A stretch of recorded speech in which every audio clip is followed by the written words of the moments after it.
Et bien bonjour à toutes et à tous, c'est la team Fishing, la petite vidéo. Donc je voudrais vous présenter une petite vidéo sur des conseils, des conseils de pêche.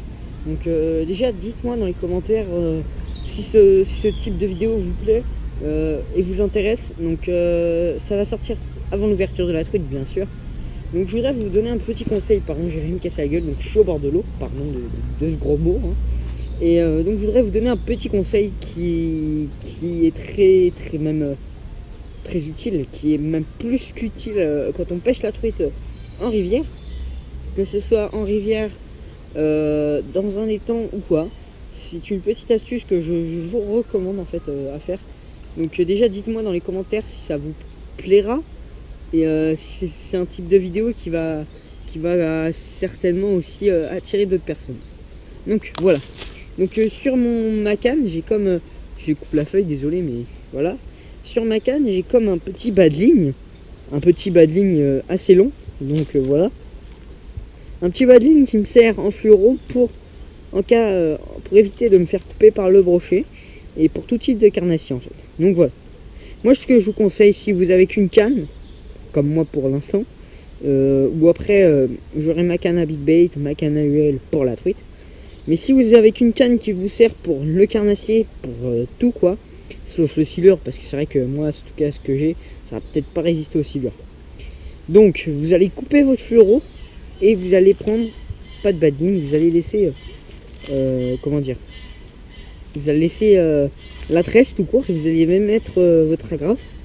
Et puis ceci évitera toute casse en fait, toute perte de poisson en fait, toute décroche de poisson. Et moi j'ai comptabilisé depuis hier que je pêche la truite hein, à arc-en-ciel. Bien sûr je recherche un petit peu de truite arc-en-ciel. Et j'ai décroché une truite arc-en-ciel à mes pieds juste derrière moi dans cette rivière. J'ai décroché deux truites dans la rivière plus loin. J'ai décroché une truite plus haut. Donc pour vous dire, là je suis un peu redescendu pour vous faire cette petite vidéo. Mais pour vous dire, ce qui prouve que en fait le fluoro a de l'élasticité. Et quand une truite a besoin d'être assez tendue pour pas qu'elle se décroche. Surtout qu'une truite, je vous rappelle, ça se pêche sans ardillon. Je pense qu'il y en aura certains qui vont la pêcher avec ardillon. Moi je vous conseille sans ardillon. Pourquoi ? Pour la santé du poisson, pour même en prendre soin du poisson. Parce que sinon, si vous allez le prendre avec ardillon, c'est comme vous allez lui retirer, vous allez lui arracher la gueule. Donc désolé de ce mot, mais c'est vrai. Ce que je dis, c'est que c'est vrai. Donc c'est que j'en ai vu un faire ça. Et puis bon, vraiment, quand je l'ai même pas regardé faire, tellement que c'est... Et on peut rien dire quand c'est comme ça, parce il peut que décrocher. Donc voilà. Donc du coup, voilà. Donc, ce que je vous conseille, c'est de faire ceci. Vous allez raccorder votre agrafe à votre tresse. Et ensuite, vous accrochez votre leurre. Le tour est joué. Vous pouvez pêcher, vous pouvez faire ce que vous voulez. Pardon. Mais j'ai un truc coincé à la gorge. Voilà. Donc, ce que je veux dire par là, c'est que ne faites pas de carnassier du genre brochet, perche, machin, parce que c'est fermé. Ce que je vous conseille, c'est la truite, arc-en-ciel en seconde catégorie. La truite en première catégorie ouvre à partir du 11 mars. Et la truite vario ouvre le 12 mars. Et la truite arc-en-ciel est ouverte toute l'année en seconde catégorie. Non pas en première, mais en seconde. Donc voilà. Donc j'espère que en tout cas ce petit tuto conseil vous aura plu. Si vous a plu, n'hésitez pas à la liker, commenter, partager et surtout à me dire si cela vous plaît. Hein, parce que voilà, ça me fait toujours plaisir de savoir et de voir vos commentaires très sympas de la plupart des personnes. Et merci à des personnes qui m'envoient des commentaires assez sympas pour me faire progresser. Et je sais pas si je vais pas trop en dire, je vais pas en dire certains, mais voilà. Comme une personne qui pêche au Québec qui s'est abonnée à ma chaîne YouTube, qui a pas un nombre d'abonnés assez élevé. Hein. Après si je me trompe, je vous mettrai le nom. Mais d'après ce que je vois, c'est pas un nombre assez élevé. Hein. Je crois qu'il a 700-500 abonnés, mais bon, pour la pêche, c'est déjà pas mal. Et il m'a vraiment donné un commentaire hyper sympa. Et je dirais pas le nom de la chaîne, je dirais le nom de la chaîne à personne. un pote à Manolo qui m'a envoyé un commentaire pour m'aider, bah vraiment merci à lui, merci. En fait merci à vous tous quoi, ça me fait vraiment plaisir de vous être abonnés à ma chaîne parce que on est bientôt, en fait pour moi là je suis sur le cap des 500, je suis à 120, 21, sachant qu'on a des problèmes de YouTube, on a des pertes de vues, on a des pertes d'abonnés sans qu'on le veuille, même sans qu'eux le veulent.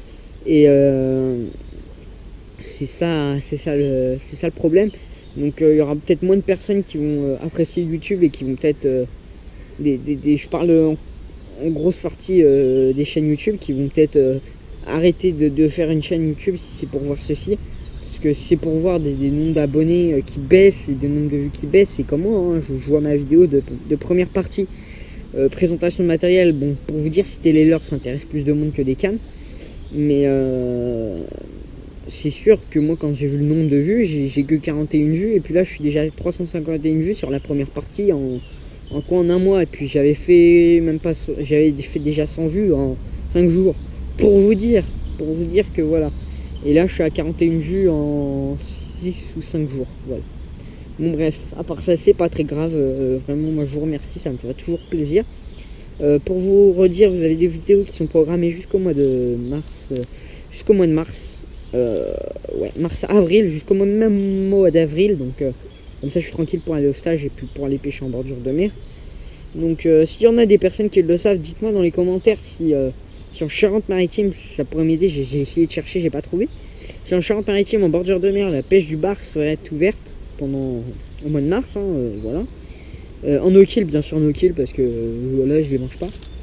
Et en no-kill pour juste découvrir ce type de pêche parce que voilà j'ai jamais pêché le bar et puis j'aimerais bien découvrir.